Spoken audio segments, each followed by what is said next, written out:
July 21, 2022. Hi, Marcus Giavanni here. Michael Hancock and a list for Mayor of Denver 2023. You have Marcus Giavanni, moi, perennial candidate. Now, when you look at the way Wikipedia places all the other candidates, they couldn't help but put me first because I was the first one to register. And I registered in 2022 on January 3rd. Because I would have done it earlier, but it wouldn't have made no difference because I needed to be within the 2022. I didn't want to start the conversation in 21 because I was already talking about it in regards to what was going to happen in 2023 on January 1 with the wormhole. It's a betterment virus, if you will, NRA, not National Rifle Association, folks. So, but if you look up DNA and RNA, I should say we develop NRA virus called the wormhole, and it is it's for the betterment of the internet. And for me, I needed these people to do what they're doing because I know that artificial intelligence is indexing all their conversations, all the crosstalk conversations, where they were with the GPS and their cell phone tower pings. It's just the way it is.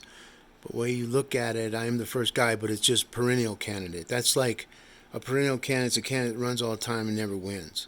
Well, yeah. If he never wins, but when you win by 2011, I sued Stephanie O'Malley with the law firm Webb and Stuhl.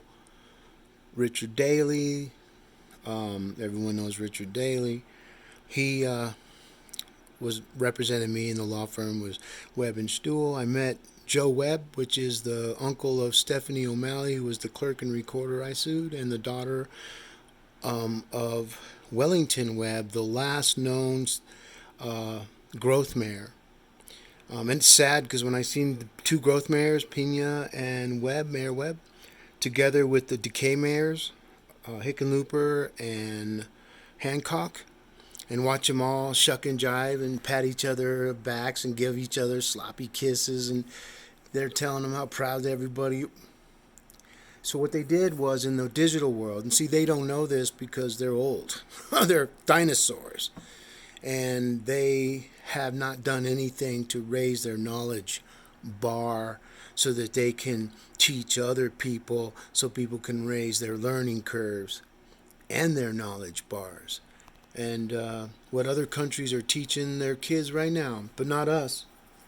No, we're too busy still worrying about Jim Crow laws and still, and all my black buddies, they all got good jobs, or they own companies. And they work their asses off. They don't need anybody. And before you get all snacky, I'm Central American, Indian, Iberian, West Nigerian Jew. I was adopted in a very strict Irish, Roman Catholic, Republican military family. My father served in the Korean conflict as a staff sergeant in the United States Air Force that was stationed out in Luke Air Force Base in Arizona. My dad had many, many big friends. He had his best friend was a sheriff, a sergeant in the sheriff. He took on the Desert Rat when he escaped from prison, held him at gunpoint when he was laying on 118-degree asphalt.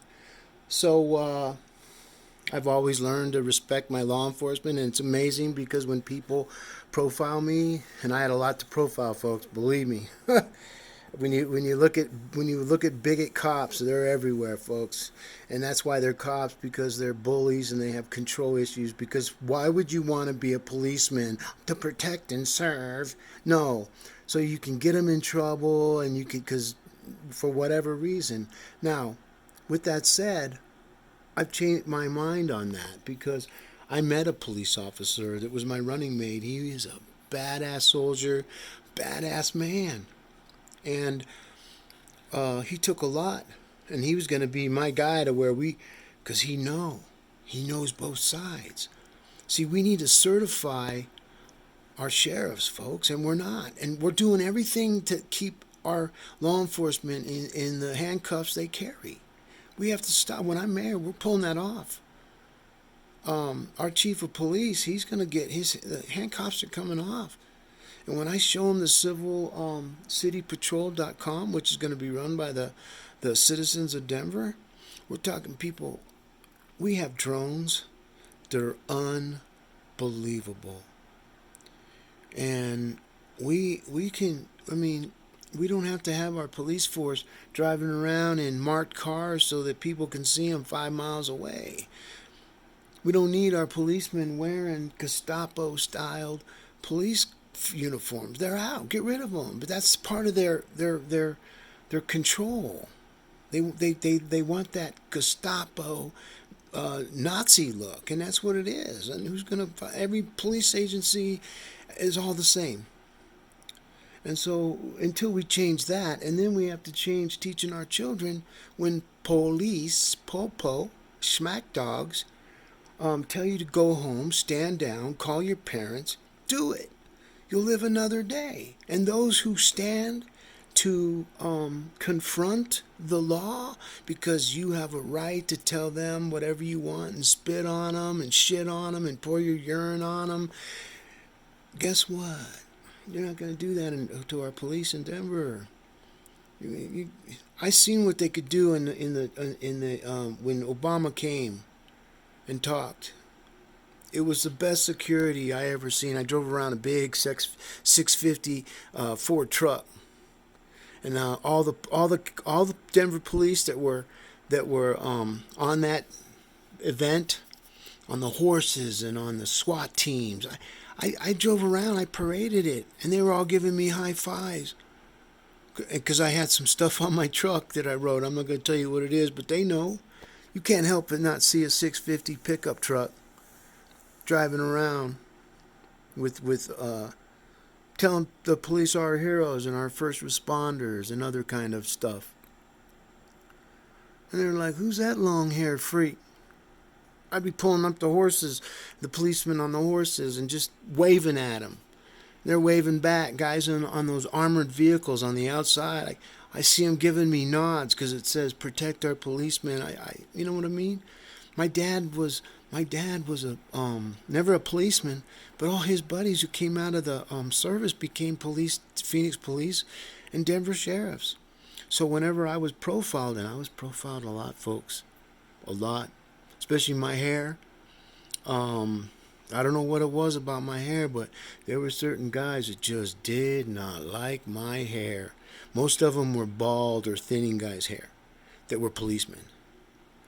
And they come up and, oh, what are you doing with that girly hair? What do you do? Are you working? Are you walking the street? What the fuck are you talking about? I never talked to a police officer like that. Never in my life have I ever disrespected any law enforcement. And I've been into some crazy areas, folks, investigating some crazy areas, and they don't even know it. But they will. They will. It's just one of those storylines that you're not going to get from our media. Because if you just look right here, Jesse LaShawn Paris, social justice advocate. I'm a family rights advocate. I've been everywhere.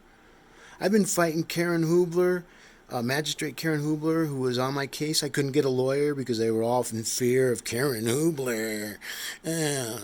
She's a sexually frustrated woman. And I say that lightly, folks.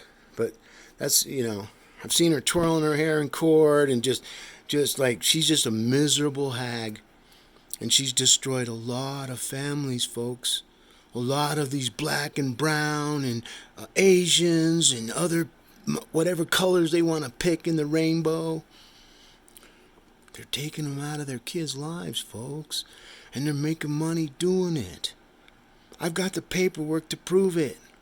I've got other people that have gone through it in Arapahoe County, Douglas County. These Denver Health and Human Services, the Tri-County area, they've got some corrupt fucks in the administrators. And you don't hear Ian Tafoya, Waterboy, talking about it. You don't hear Pigford talking out of his pig pen. You don't hear any of these candidates. What, Andy Can't even pronounce his last name. He's going to be the first GOP candidate in 60 years. Duh. Dan Caplis? Who the fuck are you, bro? Get back doing your accident lawyer chasing. Stay out of Denver politics because you don't know a fucking thing. Sorry about my language, folks. But, hey, I'm going to go on. I'm going to get back in the hole I came out of.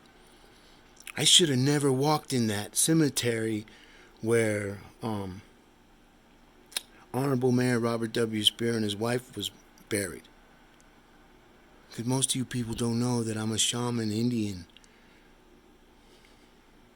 Shamanism and Catholic Church, and it's so funny because when I was a little boy, I could do things, folks.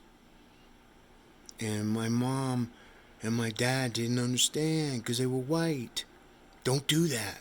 Don't you can't do that. Where did you learn to do that? I was 4. I could see things and I'd tell them things and they'd be like, don't do that. Why? I can read your mind. I know what you guys are thinking. No, you can't. And I'd tell them. And if you know my friends now, people, they'll be just like, oh, you must have ESP. I was just going to say that. I hear that from a lot of people, even strangers, and they go, God, do you have ESP or something? I was just going to ask that question. I do, but I can't turn it on and turn it off. That's just bullshit. Those people that turn it on and turn it off, they're not real. Because it doesn't flow like that. You can't just turn it on and turn it off. It just comes. It comes at the weirdest times. Like I was just at a funeral. And I walked right by them. And whoa, what's that? And I turn around and there he was. And I was in a trance. And it was like they downloaded all this shit in my head. I know it. See, that sounds crazy, right? But I don't even have a high school diploma, folks. I was kicked out of school for beating up a bully. A bully basher. And instead of kicking the bully out, they kicked me out of school. I didn't quit. I don't quit nothing. But I was chronic dyslexic, man. I'm chronic ADHD. I got spanked all the way to my 8th grade, folks, by 300-pound Mr. Ferris at Desert Sands Junior High School. Go look at my records. I bet you could see every time I got a spanking with a board right in front of the class. And you know what? At first people were laughing. And then they realized, man, there's no way you do this on purpose. No. But they didn't have Ritalin back then, and thank God, because if I was on it, I wouldn't be here. I'd be fucking mush. I'd be able to do one thing at a time. And all those kids that are on Ritalin, you watch. Show me a kid that's made it that's been on Ritalin his whole life. Because I haven't found them. So, I'm glad I didn't take no drugs. I used marijuana when I was 13 years old. My brother David, Apache Indian. He was went against Mark Spitz in the 72 Olympic game 100-meter butterfly. My brother was 15 years old, and they tried to tell him that he was 16, and he didn't want no part of it. They tried to make him the next Jim Thorpe. He didn't want no part of that. He's like, hey, I'm just Dave Nelson. I'm here to swim and kick ass. Whatever you white folk want to do, that's on you, but I'm not that.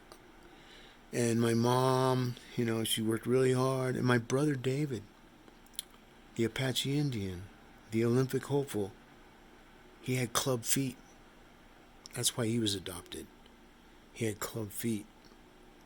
And the doctor said he'd never walk again. They were so bad. My mom said, we'll see about that, doctor. And my mom hunted and hunted and hunted. Stayed outside these hospitals that were doing new type of surgeries. And they fixed his fucking legs. And he became an Olympic hopeful, but the white folk tried to turn him into a Jim Thorpe. And that's sad. He died in May 2020. I loved him so much, and he was 100% Apache Indian. He had a huge tattoo of a chief on his shoulders, and he was like 6'4". And when he was in 8th grade, he was 8 foot tall. or excuse me, when he was in 8th grade, he was 6 feet tall. I'm sorry, I'm emotional. You say people, that if you're adopted, that you can't love other people as your sibling, and I don't believe we were ever siblings, but I do believe that. I loved every one of them, but they didn't all love me, and it's strange because it was built on racism. You people, you're born with it, man. You're just, and some people say you're not born with it, you're taught it. Well, I don't know who taught them. I don't know who taught them, but I saw all kinds of racism. People, reverse racism. They called my mom all kinds of names, but she was so beautiful. It was hard for them to talk shit about them, and that was in our church, folks. We'd be that family because people didn't understand, and so we would be the ones taking up that basket of money so that God would have a good time in Vegas. Why we carry a cross of a man that's died for our sins.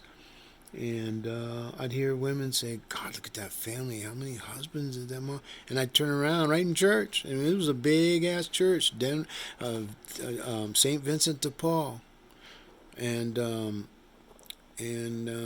my mom would grab my ear, and she goes, we'll talk after the service. And we'd walk up and do our thing after church. My mom would grab me, and we'd go right outside the church. She didn't miss a beat. I thought she'd forget, because I was just the beginning of church. But man, she took me outside with my ear in tow. And she told me that I shouldn't have done what I did. And I said, but Mom, they were talking bad about you. And she's like, son, if you heard it, don't you think I heard it? But you weren't looking. I'm asking you a question. Do you think I heard it? I don't know if you heard it. Well, let me fill you in, son. If you heard it, I definitely heard it. But now they know that if you heard it, I definitely heard it. And now it's going to cause problems. And she was right. My mom was always right, man. And it's funny because some people want me to bash on white people. And yeah, I think I'm white. I think I'm an Irishman. I have to look in the fucking mirror and make sure, like, wow, that's what I really look like. When you're around a bunch of white people, there's not always a mirror around. My dad was from Brooklyn, New York. He was stationed out at Luke Air Force Base. My dad was a Golden Gloves, New York, Golden Glove boxer. He worked his way through college. He was a rack boy for Minnesota Fats. My dad's got a bitchin' story, and he looked better than Brad Pitt when he was younger. I got pictures. You see him, I go, wow, Dad, you kind of look like Brad Pitt, but, because he was telling me about how people picked on him for being a pretty boy. But it wasn't just one because he was big. There was multiple people. So there you go. So big guys have to fight 2 or 3 guys, but they didn't know my dad was a Golden Gloves hockey player. He lost all of his teeth getting rear kicked from chasing a tailback down the sidelines in a football game. So knocked out all his teeth. I didn't even know he had fake teeth until he got older. Oh, that's weird, huh? That's how good. I didn't care. He was my pop, man. I loved him. But he told me I was a Irishman by proxy. And he said, son, I don't know what you are. He goes, I know some things about you and other things I don't. But in this family, you're an Irishman. And you shall live as an Irishman, and you will be an Irishman. As far as your political beliefs or whatever, that's on you. You don't have to be a Republican. You can be whatever you want, son. I came from a Republican. And he had 7 children I was a preemie baby. I weighed 2 pounds, 3 ounces. I had celiac and all kinds of irritable bowel syndrome, freaking Crohn's disease, everything, folks. When I go to the bathroom, number 2, it would come out what I ate, all chewed up. Like you see corn? Well, with me, you saw the whole fucking salad. And I was on some strict diets, and I still got problems. But I take no pills. It's all mind over matter, folks. I beat cancer twice. And looks like I got a lump on my lymph nodes, and I don't give a shit.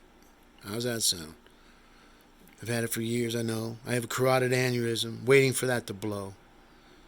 And I was supposed to go into surgery in 2007, and Dr. Breeze, one of the biggest brain neurosurgeons, best ones in the world, pulled me to the side and told me, after I paid my $2 copay,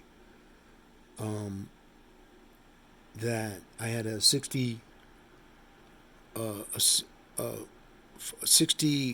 chance of death.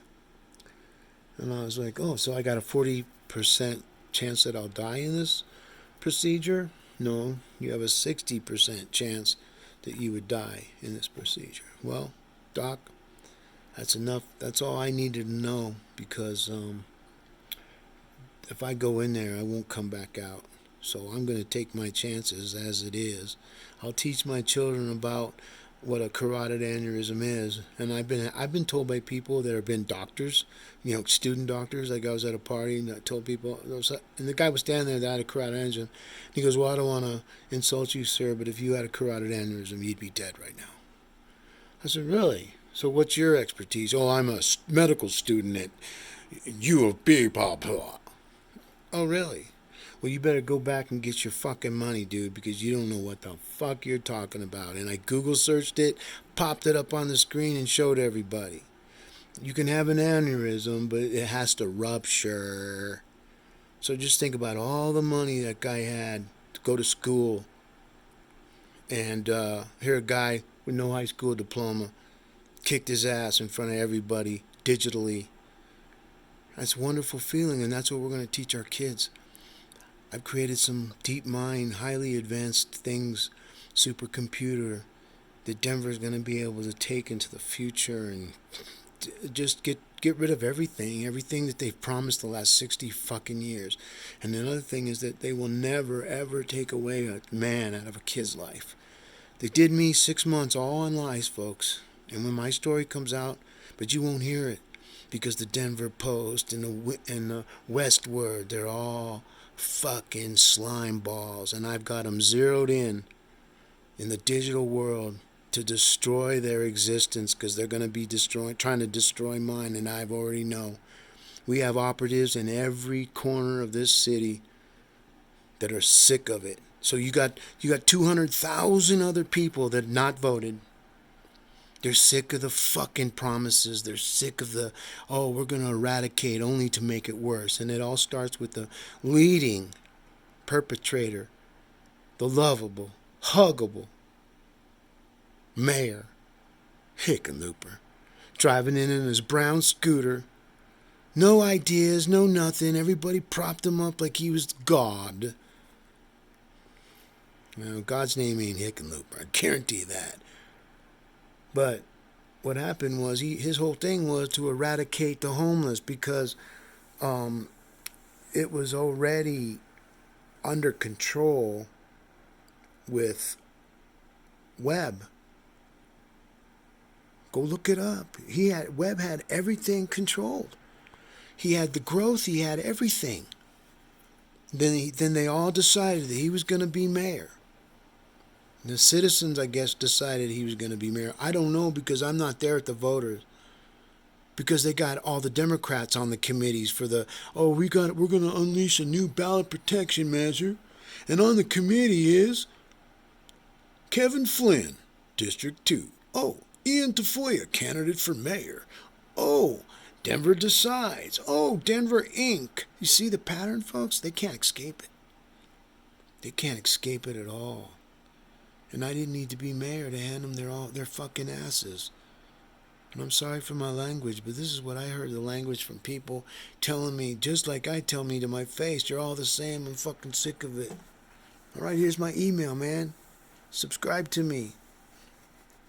I'm going to teach you a new way to communicate, and we do, folks. And we have people now that are joining the cause to turn Denver back to non-political where we can all love each other again, and our kids will never come out of school for some fucking stupid protest that the teachers aren't getting any money, but they're not teaching our kids anything because they're just teachers and they don't have the authority to do anything, and that's just wrong.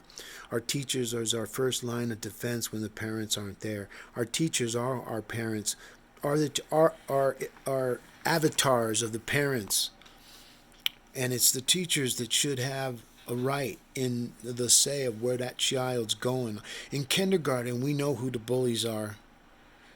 It's that one that pulls the girl's hair, hits them, and they take them in, and the class laughs because they're little kids, and they should take that kid out, and he never comes back until mom and dad are called to the table, and a good system is worked out, a plan for that child and his outbursts. Now, I was the same way, folks. But I was ADHD, and there's more kids that are ADHD, slight ADHD. And then you've got family problems. Does their parents do drugs? Are they drugs? Or, there's a lot of things there that we don't want to know, but they talk like they know. Denver Health and Human Services, Monica Jackson, Denver Health, they're jaded. Especially Denver Health and Denver Health Human Services, and the Denver Health operates the medical down in the sheriff's jails. That's going to stop, because when I get my paper and I show people what they did to me, it's you're going to be like, wow. I mean, how many things could possibly? Yep, that's right, folks. It's just because of evil people that pick up another evil person's story and they just wrap it to destroy you. And when you've already been destroyed, you got nothing to lose. I'm not afraid of dying. I'm dying right now. So what does it matter? It don't matter. What matters to me is knowing that and I don't need the attaboys. I don't put cheese pictures of my face everywhere. Because what does that accomplish? That right there, when you see that, folks, and other countries see that, first of all, other countries don't put their faces out there for the world to see. Privacy starts with you and locking up but they don't want to lock up. They want everybody in the world to read it, but then they want everybody to respect their privacy. Well, then it don't work both ways. Stop putting your birth date on, but you can't open an account unless you put the birth date on. And now the application that you have has your birth date, has all your ID. And now it's sending you all kinds of shit because you had to give that information to them. And you read the terms and conditions, and most people just say, fuck it, I got to, if I don't agree, then I don't use the service, so I'm just going to agree. And they don't read them. Long pages of dialogue that is there to confuse you and beat you down so that you don't ever want to read it. You just accept it. Oh, fuck it, I'll just take my beating. It's okay. But that's where we're headed, folks. And Denver is the last in line. You're the last in line. And see how we shine. We won't. They're already Tammy Dorr, they're Michael Hancock's little metal midget. He said that for inch for inch. Couldn't say pound for pound. But inch for inch, that was no better. Is the most powerful woman in Denver? Well, let me tell you, she is not that anymore, okay? Because if she was responsible for moving the outdoor retailers event back to Utah, because that's where her company that she founded, I guess, or manipulated or whatever, she left in 2021, the deal was made, and then the announcement was made later this year. Those things don't just happen overnight, and anyone that thinks it does, you're stupid. I'm sorry, but you guys got to pull your head out of the stupid bags and start putting on the smart fucking glasses and start looking at reality. Because Denver was used as a model, folks. I've written everybody and told them, and they laughed. Oh, fuck this guy. Don't worry about him, boss. He's a fucking idiot. No one's gonna vote for him. He cusses. Yeah, okay. I just say what I hear, folks. All the thoughts are not all mine. But the ones that are mine are the ones that the candidates are shadowing and using. But none of them are talking about, we're going to lend homeless. How are you going to do that? Like Pigford, he's going to be our District 4 candidate. We're going to get somebody to get rid of him because he's a worthless, child pawn using troll bitch. You heard that, Tony? You don't scare me, big man. That voice is nothing. Got a bite behind it? Let's find out. Let's do an MMA event and raise money for kids. I'll even let you pull my hair, dude. How about you and Ian Tafoya? Both you against me. I'm 62 years old. I would tie one of my hands behind my back, but that would be fucking stupid. But hey, it's where I am, folks. I'm going to be the mayor with the most of everything, most of meta tags, experiences, everything I've done. None of these people ever owned a business, and they're going to come, a maintenance business. Okay, that's still a business, but what is it? A fence company? That's Andy, the guy that came out and declared GOP in a non-political. Even the Democrats haven't done that. So that goes to show you that Dan Caplis Law, who had Andy, I can't pronounce his last name, but he's in on as Andre, Rougeot, and I apologize, Andy, for not being able to pronounce your name, but like I said, I'm extremely dyslexic. But what I can do, folks, is I see code. When everybody has to read the whole page, I can scan it and tell you what everything's on there. Lickety split. One page, look, and I'll tell you what that page is. I've had people test me, try me. I got 180 IQ. I had Judge, now see, I'm humble bragging. You see how that works? But I'm really not humble bragging. I'm telling you about what I've done and what I've accomplished during my lawsuits that the media don't talk about because they want to suppress me to the perennial. So what happens is I find out who writes it, what the source is, and then we do our woo-de-woo on the back. And every time they talk, our content is migrated because of the virus. It's a betterment virus. And it will destroy everything that can't do what they say they can do, everything that goes and shadows other people's content, people that are getting into a race that just begun and all their little fans are all it don't work anymore. Because the people we're communicating with ain't the people that they're communicating with. And then it'll just be a matter of time before those people realize that Denver is fucked. And they got to go get away from the Democratic Party. Because if they don't, they're headed. We're ripe. You think the what was that they did on January something? You guys know what I'm talking about. Insurgency. We're ripe for insurgencies, folks, from our adversaries. All of our allies have watched us since 2016 try to take down our president, Trump. I saw a show yesterday with Tucker Carlson. It was talking about Biden. I don't like Biden. I don't like anything about their family. I don't like them at all. But I do respect the office of the President of the United States. And Tucker Carlson had a clip yesterday on the 20th in regards to Biden. And he called him creepy. And said, if you were on a plane with this man, you'd want to crash. I mean, I'm paraphrasing, but it basically said if you were on a plane with this guy, you'd want it to crash. So he's wishing that the president would die in a plane crash. Who the fuck would say that? And that's Fox News, the king of shit stirrers. They're the biggest shit stirrers of all of them. They're the Botox capital. If you looked at Laura Trump and McEnany, and I'm sorry she had breast cancer. My mom had breast cancer, and she told me, don't feel sorry for me. I'm still alive. So my mom was so wisdomized. Anyways, so they look like Muppets. I mean, like, I saw Laura Ingraham the other day on the TV, and her eyes are crooked. Don't these people see what they look like? You don't get that from the Democratic Party because they don't give a fuck. Look at Maxine Waters. I mean, come on. And remember, I'm West Nigerian, and I'm not making fun of anybody. I'm just telling you that some people go off into that Botox thing and other people don't. And I Not too many Democratic women do that. They accept who they are for what they are. That's what makes me attracted to Democratic women. Anyways, and most see, I don't want to. I don't want to signal out because people can't handle it. They can't handle the truth. They don't want to hear the truth. They want to see baby pictures from Tony Pigford, and you think, is the kid running or are you running, Tony?